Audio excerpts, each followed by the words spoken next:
Διαδικτυακός σταθμός «Η Ροή».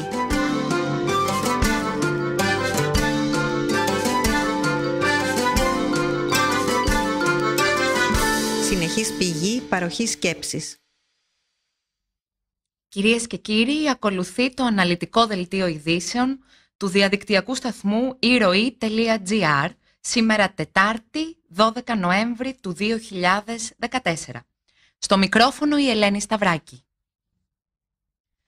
Η τρομοκρατία των ελεγκτών των μέσων μαζικής μεταφοράς ανθίζει στην Ελλάδα του 2014. Σήμερα το πρωί, στο τρόλεϊ που έκανε τη διαδρομή Ομόνοια-Καλιθέα, καταγράφηκε από επιβαίνοντα στο τρόλεϊ εκφοβισμός από δύο ελεγκτές προς έναν 85χρονο που επέβαινε χωρίς εισιτήριο. Ο κύριος αυτός βρισκόταν σύμφωνα με τη μαρτυρία σε φανερή κατάσταση σοκ και παρακαλούσε τους ελεγκτές να μην του κόψουν το πρόστιμο των 18 ευρώ που προβλέπει ο νόμος, υποστηρίζοντας ότι δεν είχε να τα δώσει και παρακαλούσε να τον αφήσουν να κατέβει. Συγκεκριμένα, βάζοντας μπροστά την αξιοπρέπειά του, είπε «Προτιμώ να πέσω στο δρόμο να με πατήσουν τα αμάξια από το να μου κόψετε το πρόστιμο». Κάποιος από τους επιβαίνοντες, απευθυνόμενος στους ελεγκτές, είπε «Αν ο άνθρωπος πάθει αυτή τη στιγμή εγκεφαλικό ή έμφραγμα, γνωρίζετε τι πρόστιμο θα πληρώνετε εσείς για όλη σας τη ζωή». Ο ένας εκ των δύο ελεγκτών που ασκούσαν εκείνη την ώρα την εξουσία τους, απάντησε «Λέει ψέματα, σε εσάς θα άρεσε να σας λένε στη δουλειά σας ψέματα».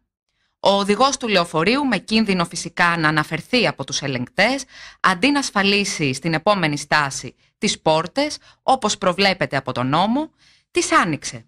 Εκείνος κατέβηκε και οι ελεγκτές έτρεξαν από πίσω του, έχοντας το αίσθημα πως ο παππούς τους είχε κοροϊδέψει. Οι υπόλοιποι επιβαίνοντες έδιναν την εντύπωση ότι φοβόντουσαν να πούν το παραμικρό, σύμφωνα με τη συγκεκριμένη πάντα μαρτυρία. Ο οδηγός του λεωφορείου, με κίνδυνο να τον αναφέρουν, αντί να ασφαλίσει τις πόρτες για να μην κατέβει ο εγκληματίας παππούς, τις άνοιξε στην επόμενη στάση. Αυτό κρατάμε. Να σημειωθεί ότι το εισιτήριο των 1,20 και 60 λεπτών το μειωμένο είναι αντιστρόφως ανάλογο με τους μισθούς και τις συντάξεις που παίρνουν αυτή τη στιγμή οι Έλληνες πολίτες. Κοινή συνάντηση σήμερα Νίμιτς με τους αντιπροσώπους Ελλάδας, πρώην Ιουγκοσλαβικής Δημοκρατίας της Μακεδονίας και πρώην Ιουγκοσλαβικής Δημοκρατίας της Μακεδονίας. Χωριστές συναντήσεις με τους αντιπροσώπους της Ελλάδας και της πρώην Ιουγκοσλαβικής Δημοκρατίας της Μακεδονίας, τους πρέσβεις Αδαμάντιο Βασιλάκη και Βάσκο Ναουμόμφσκι, αντίστοιχα, είχε στη Νέα Υόρκη ο απεσταλμένος του Γενικού Γραμματέα των Ηνωμένων Εθνών, Μάθιου Νίμιτς. Ο κύριος Νίμιτς θα συναντηθεί από κοινού με τους δύο αντιπροσώπους το απόγευμα της Τετάρτης, σήμερα στις 5 ώρα Ελλάδος. Στόχος της συνάντησης η συνέχιση των συνομιλιών στο πλαίσιο της διαμεσολάβησης του Οργανισμού Ηνωμένων Εθνών με στόχο την εξέβρεση αμοιβαίας αποδεκτής λύσης για το θέμα του ονόματος, όπως αναφέρθηκε σε πρόσφατη ανακοίνωση της Γραμματείας του Διεθνούς Οργανισμού. Εφημερίδα Σκοπίων. Δημοκρατία της Άνω Μακεδονίας. Η νέα πρόταση Νίμιτς. Νέα πρόταση σε Αθήνα και Σκόπια για το θέμα της ονομασίας της πρώην Ιουγκοσλαβικής Δημοκρατίας της Μακεδονίας ενδέχεται να καταθέσει ο διαμεσολαβητής του Οργανισμού Ηνωμένων Εθνών, Μάθιου Νίμιτς. Μέχρι τα τέλη Οκτώβρη τοποθετείται η δημοσιοποίηση της νέας πρότασης, σύμφωνα με δημοσίευμα της εφημερίδας των Σκοπίων Σλόμποντεν Πεκάτ. Το δημοσίευμα επικαλείται καλά ενημερωμένες πηγές. Σύμφωνα με το δημοσίευμα, το οποίο είναι πρωτοσέλιδο στο σημερινό φύλλο της εφημερίδας, η πρόταση Νίμιτς για το διεθνές όνομα της χώρας θα είναι Δημοκρατία της Άνω Μακεδονίας. Η γλώσσα θα ονομάζεται Μακεδονική και ο λαός, όσοι δηλαδή έχουν την υπηκοότητα, πολίτες της Άνω Μακεδονίας. αναφέρεται ότι σύμφωνα με την πιθανολογούμενη πρόταση, το Σύνταγμα της χώρας δεν θα αλλάξει, κάτι που σημαίνει ότι το διεθνές όνομα δεν θα χρησιμοποιείται στο εσωτερικό της χώρας. Νέο μαχαίρι 10% στις επικουρικές συντάξεις για το 2015. Η νέα αυτή μείωση αναμένεται να έλθει στην Ελλάδα του 2015 στις επικουρικές συντάξεις, όπου οι 1 εκατομμύριο συνταξιούχοι του ενιαίου Ταμείου Επικουρικής Ασφάλισης, σύμφωνα με την Πανελλήνια Ομοσπονδία Προσωπικού Οργανισμών Κοινωνικής Πολιτικής, θα δεχτούν. Σε δήλωσή του στα Νέα, ο πρόεδρος της Πανελλήνιας Ομοσπονδίας Προσωπικού Οργανισμών Κοινωνικής Πολιτικής, Θανάσης Καποτάς, τονίζει ότι η επερχόμενη νέα μείωση στις επικουρικές συντάξεις, πέραν του 5,2% που έγινε από τις 17 Πρώτου του 2014, θα είναι της τάξεως του 10%. Τα στοιχεία του εννεάμηνου του 2014 φωτογραφίζουν πιο δυσίωνη την κατάσταση για το 2015, με τις εισφορές στο 1,5 δισεκατομμύρια ευρώ και τις παροχές στα 2,15 δισεκατομμύρια ευρώ.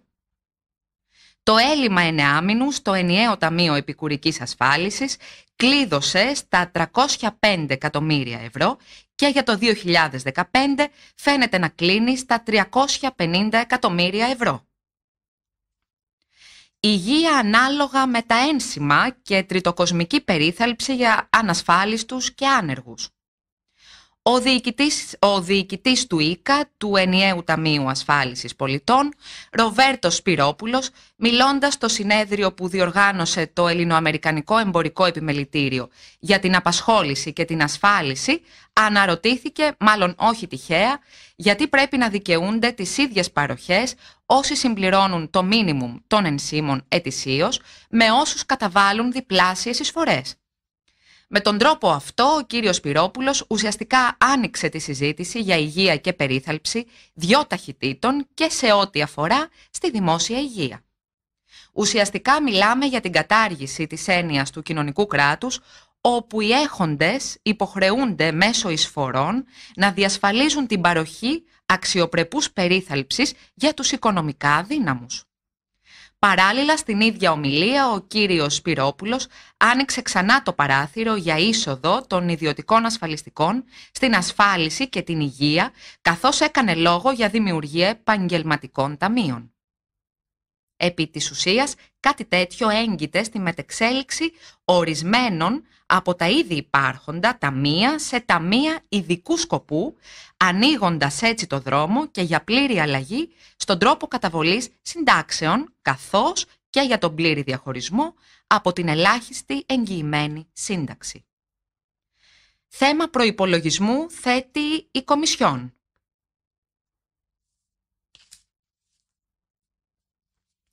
Απαιτείται περαιτέρω πρόοδο σε ορισμένα ζητήματα όπως τον προϋπολογισμό του 2015, τα κόκκινα δάνεια, την ίσπραξη φόρων και σε άλλες πηγές δημοσίων εσόδων. Αυτά δήλωσε η εκπρόσωπος της Ευρωπαϊκής Επιτροπής, Μίνα Αντρέεβα, για την πορεία του προγράμματος και το χρόνο επιστροφής των επικεφαλής της Τρόικα στην Ελλάδα. Σημείωσε πως στόχος είναι να υπάρξει ολοκλήρωση της αξιολόγησης έως και το Eurogroup της 8ης Δεκεμβρίου.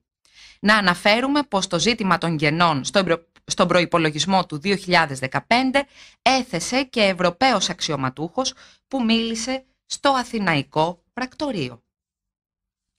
Κυβερνητικά λάθη και έλλειψη εθνικού σχεδιασμού στην κυβέρνηση του Γιώργου Παπανδρέου καταλογίζει ο Γιώργος Προβόπουλος.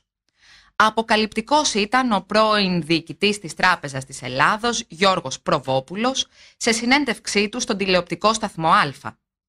Όπως σημείωσε, έγιναν από την αρχή λάθη στον σχεδιασμό και στην εφαρμογή του προγράμματος δημοσιονομικής προσαρμογής στην Ελλάδα, καρφώνοντας την τότε κυβέρνηση του Γιώργου Παπανδρέου. Ωστόσο, ο κύριος Προβόπουλος δεν έμεινε μόνο στο πρόσφατο παρελθόν. Στην αρχή του προγράμματος, το λεγόμενο δημοσιονομικό μείγμα που πρότεινε η Τρόικα και εφάρμοσε η κυβέρνηση ήταν λανθασμένο. Ακόμα και τώρα, είπε, φοβάμαι ότι δεν υπάρχει εθνικός σχεδιασμός. Και τότε το παιχνίδι το παίρνει πάνω του ο άλλος, συμπλήρωσε, εννοώντας το επόμενο προφανώς κυβερνητικό σχήμα.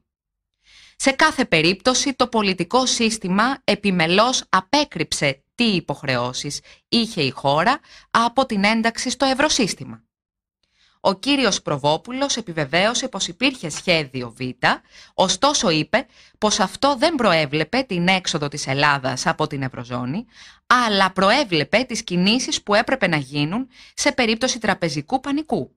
Μάλιστα, σημείωσε πως 2 φορές έγιναν αερομεταφορές χρημάτων με συνθήκες απόλυτης μυστικότητας. Κατάληψη στην περιφέρεια Αττικής ετοιμάζουν γονείς. Κατάληψη στο κτίριο της περιφέρειας Αττικής, στην Ανατολική Αττική, στη Λεωφόρο Μαραθώνος, έχει προγραμματιστεί για σήμερα, Τετάρτη, στις 2 το μεσημέρι, την παρούσα ώρα δηλαδή. Γονείς και μαθητές, με αφορμή το άλυτο προς το παρόν ζήτημα της μεταφοράς μαθητών, υποστηρίζουν ότι η Περιφερειακή Αρχή δεν έχει δώσει επαρκείς λύσεις στα προβλήματα με την μεταφορά των μαθητών παρά τις διαβεβαιώσεις για άμεση επίλυσή τους. Αναγνωρίζουν ωστόσο ότι η Περιφέρεια Αττικής δεν θέλησε να ανανεώσει τις παλαιότερες συμβάσεις και προχώρησε εκ νέου τη διαδικασία, επιλογή όμως που ήταν αρκετά χρονοβόρα. Τα λεωφορεία που έχουν ξεκινήσει να υλοποιούν δρομολόγια δεν ικανοποιούν τις ανάγκες των μαθητών, σύμφωνα με τους γονείς.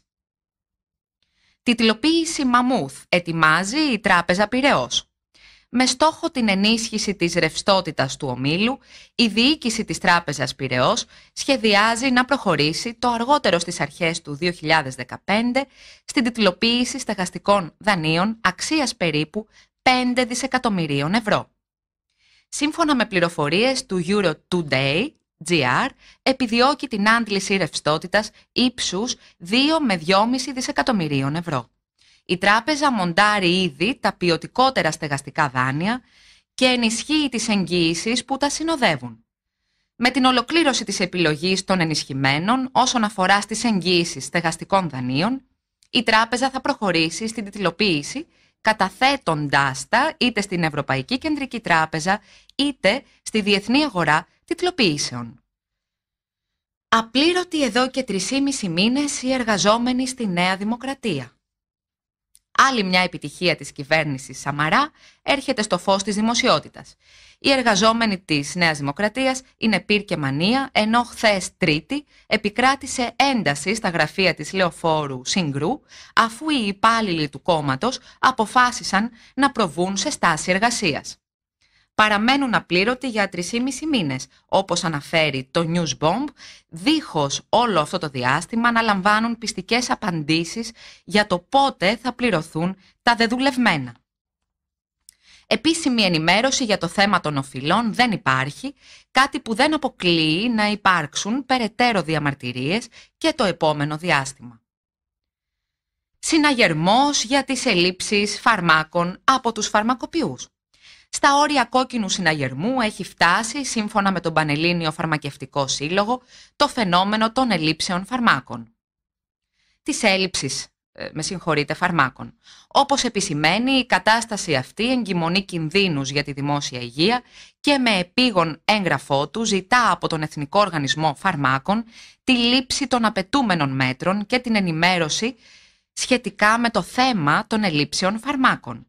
Ο Πανελλήνιος Φαρμακευτικός Σύλλογος υποστηρίζει μάλιστα πως παρά τις επανειλημμένες επισημάνσεις και τις προειδοποιήσεις προς την πολιτεία του Πανελλήνιου Φαρμακευτικού Συλλόγου, το φαινόμενο των ελλείψεων όχι μόνο δεν έχει μειωθεί, αλλά αντίθετα εντείνεται όσο πλησιάζουμε προς το τέλος του χρόνου.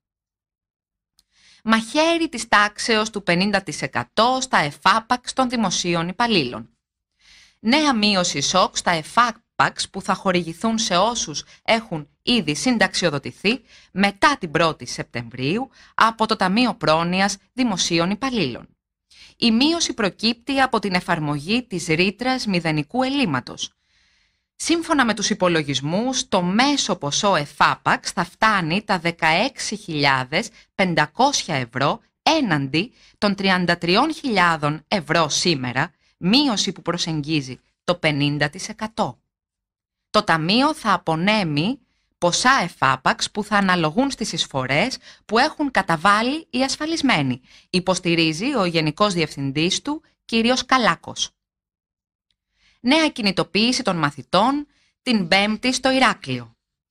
Αποφασισμένοι να συνεχίσουν ακόμα πιο δυναμικά τον αγώνα τους είναι οι μαθητές του νομού Ηρακλείου που καλούν σε μαθητική πορεία την Πέμπτη 13 Νοέμβρη στην Πλατεία Ελευθερίας στις 11 το πρωί για να διατρανώσουν την αντίθεσή τους στο νέο Λύκειο και στην Τράπεζα Θεμάτων και να προβάλλουν με αυτόν τον τρόπο και άλλα ζητήματα που αφορούν τη σχολική κοινότητα.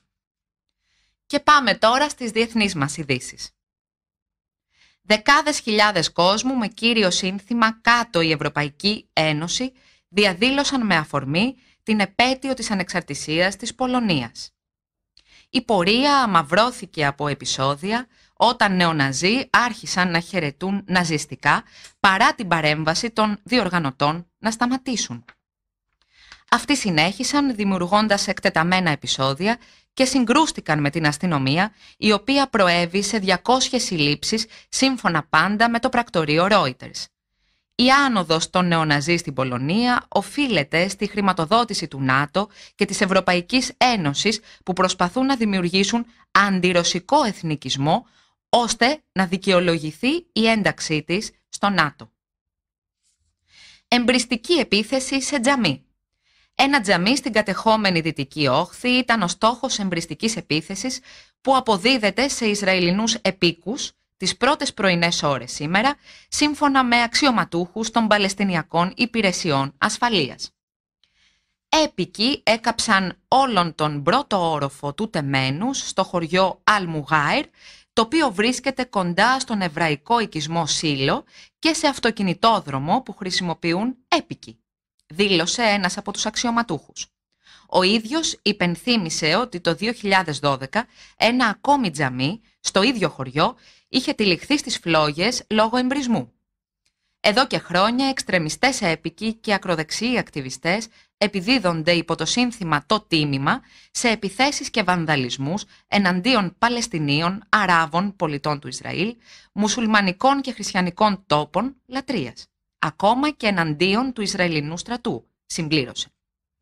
Ο Ισραηλινός στρατός έχει αναπτύξει ενισχύσεις στη Δυτική Όχθη, ενώ ενισχυμένα είναι και τα μέτρα ασφαλείας σε ολόκληρο το Ισραήλ έπειτα από την επίθεση με μαχαίρι εναντίον Ισραηλινού στρατιώτη που σημειώθηκε τη Δευτέρα στο Τελ Αβίβ. Δεκάδες παρολίγων επεισόδια έφεραν το ΝΑΤΟ και τη Ρωσία στο χείλος του πολέμου. Τουλάχιστον 40 παρολίγων επεισόδια σε διάφορα στρατηγικά σημεία του πλανήτη, όπου ο ρωσικός στρατός και οι δυνάμεις του ΝΑΤΟ ήρθαν κοντά σε στρατιωτική αναμέτρηση, συνέβησαν από τον περασμένο Φλεβάρι. Μετά δηλαδή το ακροδεξιό πραξικόπημα στην Ουκρανία, το οποίο επευλήθη χάρις στην υποστήριξη των Ηνωμένων Πολιτειών και της Ευρωπαϊκής Ένωσης. Αυτά αποκαλύπτει έκθεση που δημοσιεύθηκε τη Δευτέρα 10 Νοεμβρίου από το Ίδρυμα Ευρωπαϊκό Δίκτυο Ηγεσίας με έδρα το Λονδίνο. Η έκθεση αναφέρει συγκεκριμένα ότι οι νατορωσικές σχέσεις από τον Μάρτιο του 2014 βρίσκονται σε μια κατάσταση όπου η δυσπιστία, ο φόβος και τα περιορισμένα χρονικά περιθώρια αποφάσεων της ηγεσίας χαρακτηρίζουν μια κλιμακούμενη αναμέτρηση ανάμεσα σε ένα πυρηνικά εξοπλισμένο κράτος και σε μια συμμαχία με πυρηνικά όπλα. Η έκθεση συνεχίζει λέγοντας: η διαιώνιση αυτής της πραγματικότητας υπό τις συνθήκες που περιγράφονται στην παρούσα έκθεση είναι επικίνδυνη στην καλύτερη περίπτωση. Στη χειρότερη περίπτωση θα μπορούσε να αποδειχθεί καταστροφική. Το Ευρωπαϊκό Δίκτυο Ηγεσίας αποτελείται από υψηλού επίπεδου αξιωματούχους του τομέα ασφαλείας από μια σειρά ευρωπαϊκές χώρες. Το Συμβούλιο του περιλαμβάνει τον πρόεδρο της Συνδιάσκεψης Ασφαλείας του Μονάχου, Wolfgang Ischinger, τον πρώην Γενικό Γραμματέα του ΝΑΤΟ, Χαβιέ Σολάνα, τους πρώην Υπουργούς Άμυνας, Ντες Μπράουν και ο Μάλκολμ Ρίφκιν από το Ηνωμένο Βασίλειο. Επίσης τους Φόλκερ Ρόιχε από τη Γερμανία και Αλέν Ρισάρ από τη Γαλλία, όπως επίσης και τον Σουηδό διπλωμάτη και πρώην ειδικό επίτροπο του ΟΗΕ για το Ιράκ, Καρλ Ρόλφ Έκεους. Η συγκεκριμένη έκθεση δεν παραλείπει να επιλέγει προσεκτικά τα περιστατικά που περιγράφει, έτσι ώστε να δείχνει ψευδώς τη Ρωσία ως τον επιτιθέμενο. Η χαμηλότερη συμμετοχή στις εκλογές για το Κογκρέσο τα τελευταία 72 χρόνια. Το πανεθνικό ποσοστό συμμετοχής έφτασε μόλις στο 36,3% του εκλογικού σώματος. Μόνο η Ομοσπονδιακή εκλογή του 1942 είχε σημειώσει χαμηλότερο ποσοστό συμμετοχής της τάξεως του 33,9%. Έτσι, οι Ρεπουμπλικάνοι απέκτησαν τον έλεγχο του Κογκρέσου με την ψήφο από σχεδόν το 16% του εκλογικού σύσσωμου του εκλογικού σώματος. Η εξαιρετικά χαμηλά προσέλευση στις ενδιάμεσες εκλογές της περασμένης εβδομάδας, το χαμηλότερο σε περισσότερες από 7 δεκαετίες, ήταν αρνητική για τους δημοκρατικούς, αλλά ήταν ακόμη χειρότερη για τη δημοκρατία, σημειώνει στο κύριο άρθρο της η εφημερίδα New York Times. Στις τρεις μεγαλύτερες πολιτείες, Καλιφόρνια, Τέξας και Νέα Υόρκη, λιγότερο από το 1/3 του εκλογικού σώματος ψήφισε. Η προσέλευση στη Νέα Υόρκη έφτασε μόλις το 28,8%, η τέταρτη χαμηλότερη της χώρας. Η εντυπωσιακά χαμηλή συμμετοχή στις εκλογές, αλλά και η χρηματοδότηση από ιδιώτες χορηγούς που ξεπέρασε κάθε προηγούμενο ρεκόρ, αποτέλεσαν τους βασικούς συντελεστές της επικράτησης των Ρεπουμπλικάνων στο Κογκρέσο των Ηνωμένων Πολιτειών. Οι χαμηλότερα αμοιβόμενοι εργαζόμενοι της Βρετανίας έχουν εγκλωβιστεί σε μια παγίδα φτώχειας. Αυτό αναφέρει μια νέα έκθεση, καθώς 3 στους 4 δεν είναι σε θέση να διαπραγματευτούν μια μισθολογική αύξηση με πραγματικούς όρους. Η έκθεση δημοσιεύτηκε την ίδια ώρα που οι υπουργοί της κυβέρνησης Κάμερον σχεδιάζουν επιπλέον περικοπές δαπανών αξίας 30 δισεκατομμυρίων λιρών στερλινών ή 38,4 δισεκατομμυρίων ευρώ. Σύμφωνα με την έρευνα από το Ίδρυμα Resolution, μόνο το 1/4 των εργαζομένων οι οποίοι ελάμβαναν χαμηλούς μισθούς το 2001 ήταν σε θέση να εξασφαλίσουν μια μισθολογική αύξηση σε πραγματικούς όρους έως και το 2014. Η έκθεση αναφέρει επίσης πως εκείνοι που έχουν κολλήσει σε χαμηλό εισόδημα είδαν τα πακέτα αμοιβών τους να αυξάνονται κατά 3,6%, ενώ εκείνοι στις υψηλότερες μισθολογικές κλίμακες είδαν αυξήσεις του 7,5% τα τελευταία 14 χρόνια. Τα συμπεράσματα της έκθεσης έρχονται στην επιφάνεια, καθώς η κυβέρνηση φέρεται να επιδιώκει μια περαιτέρω μείωση των δημοσίων δαπανών που αναμένεται να επιβληθούν μετά τις γενικές εκλογές του επόμενου έτους. Αυτό θα ισχύσει εάν και εφόσον οι συντηρητικοί του David Cameron διατηρήσουν την εξουσία. Θυμίζουμε ότι οι πολιτικές στήριξης των τραπεζών εκτείναξαν το δημόσιο χρέος της Βρετανίας από το 43,7% το 2007 στο 90,6% το 2013. Ενώ το ιδιωτικό χρέος των νοικοκυριών στη Βρετανία έχει ξεπεράσει ήδη το 93% του ακαθάριστου εθνικού προϊόντος της χώρας. Μόνο η Ιρλανδία έχει υψηλότερο ιδιωτικό χρέος νοικοκυριών από όλες τις χώρες της Ευρώπης. Οι ρυθμιστικές αρχές στις Ηνωμένες Πολιτείες, τη Βρετανία και την Ελβετία διέταξαν 5 τράπεζες να πληρώσουν περίπου 3,3 δισεκατομμύρια δολάρια για να διευθετήσουν τον ρόλο τους στην χειραγώγηση των συναλλαγματικών ισοτιμιών. Η ελβετική UBS διατάχθηκε να πληρώσει το μεγαλύτερο πρόστιμο της τάξης των 800 εκατομμυρίων δολαρίων, σύμφωνα με δηλώσεις των ρυθμιστικών αρχών των Ηνωμένων Πολιτειών, της Βρετανίας και της Ελβετίας. Η Citigroup θα πληρώσει 668 εκατομμύρια δολάρια και ακολουθεί η JP Morgan Chase με $662 εκατομμύρια. Στην Royal Bank of Scotland επιβλήθηκε πρόστιμο $634 εκατομμυρίων και στην HSBC Holdings $618 εκατομμύρια. Οι διακανονισμοί αυτοί, που περιλαμβάνουν τα μεγαλύτερα πρόστιμα που επιβάλλονται από την Βρετανική Ρυθμιστική Αρχή, είναι οι πρώτοι από τότε που οι ρυθμιστικές αρχές άρχισαν να διερευνούν την υπόθεση. Να θυμίσουμε ότι πέρυσι υπήρξαν καταγγελίες ότι οι διαπραγματευτές των μεγαλύτερων τραπεζών συνομώτησαν με τους ομολόγους τους σε άλλες επιχειρήσεις ώστε να χειραγωγήσουν τις τιμές αναφοράς που χρησιμοποιούνται από διαχειριστές κεφαλαίων για να καθορίσουν τι πληρώνουν για ξένο νόμισμα. Με την κίνηση αυτή, οι μεγάλες τράπεζες θέλουν να αποφύγουν περαιτέρω έρευνα. Ταυτόχρονα ομολογούν ότι φέρουν ακέραια την ευθύνη της χειραγώγησης. Στη μόνη περιοχή όπου δεν διεξάγεται ανάλογη έρευνα είναι στην Ευρωζώνη, όπου οι μεγάλες τράπεζες μπορούν να αισθάνονται ασφαλείς υπό το καθεστώς της Τραπεζικής Ένωσης. Προκλητικές οι δηλώσεις του αρχηγού των ενόπλων δυνάμεων των Ηνωμένων Πολιτειών, στρατηγού Μάρτιν Ντέμψι. Ο στρατηγός Μάρτιν Ντέμψι εκθίασε την στρατιωτική τακτική των Ισραηλινών κατά την πρόσφατη εισβολή του στη Γάζα. Ο Ντέμψι δήλωσε ότι το Ισραήλ ενήργησε υπεύθυνα και εξάντλησε κάθε δυνατή προσπάθεια για την αποφυγή απολειών μεταξύ των αμάχων.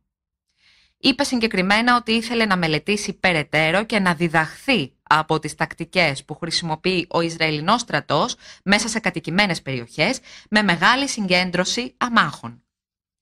Ο Ντέμψι πρόσφατα παρουσίασε το πιο επιθετικό στρατιωτικό δόγμα που διατύπωσαν οι Ηνωμένες Πολιτείες τουλάχιστον μεταπολεμικά. Να σημειωθεί ότι οι απώλειες ανάμεσα στον άμαχο πληθυσμό της Γάζας από την πρόσφατη εισβολή του Ισραήλ ξεπέρασαν το 75% στις περιοχές όπου διεξήχθησαν οι χερσαίες επιχειρήσεις. Ανάμεσά τους πολλά ανήλικα παιδιά, μιας και το Ισραήλ θεώρησε ως νόμιμο στόχο σχολεία, νηπιαγωγεία και νοσοκομεία. Συμφωνία Ρωσίας-Ιράν για την κατασκευή πυρηνικών αντιδραστήρων. Στη συνάντηση που έγινε χθες, Τρίτη, στη Μόσχα, Ιρανοί και Ρώσοι αξιωματούχοι έδωσαν τα χέρια αφού διαπραγματεύτηκαν τους όρους κατασκευής από τη ρωσική κρατική εταιρεία Rosatom 4 νέων αντιδραστήρων στο εργοστάσιο στο Μπουσέρ, επίσης ρωσικής κατασκευής, και άλλων 4 σε μια νέα τοποθεσία. Η συμφωνία προκάλεσε ανησυχία στην Ουάσιγκτον και τις ευρωπαϊκές πρωτεύουσες που βλέπουν τον χρόνο να πιέζει για να πετύχουν τη δική του συμφωνία με την Τεχεράνη. Κυρίες και κύριοι, αυτή ήταν η τελευταία είδησή μας για σήμερα. Ήταν το αναλυτικό δελτίο ειδήσεων της ημέρας, σήμερα Τετάρτη, 12 Νοεμβρίου, από τον διαδικτυακό σταθμό iRoi.gr. Στη δημοσιογραφική ομάδα σύνταξης ήταν η Βασίλης Γαβαλάς, Σταύρος Παπαγιάννης και η Ελένη Σταυράκη. Μείνετε συντονισμένοι, ακολουθεί η εκπομπή στο μικρόφωνο με τον Δημήτρη Καζάκη. Από όλους εμάς να έχετε ένα καλό μεσημέρι.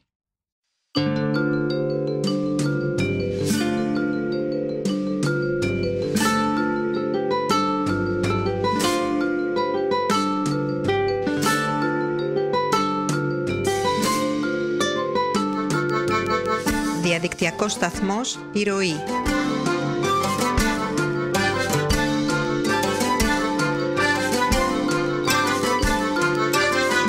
Συνεχής πηγή παροχής σκέψης.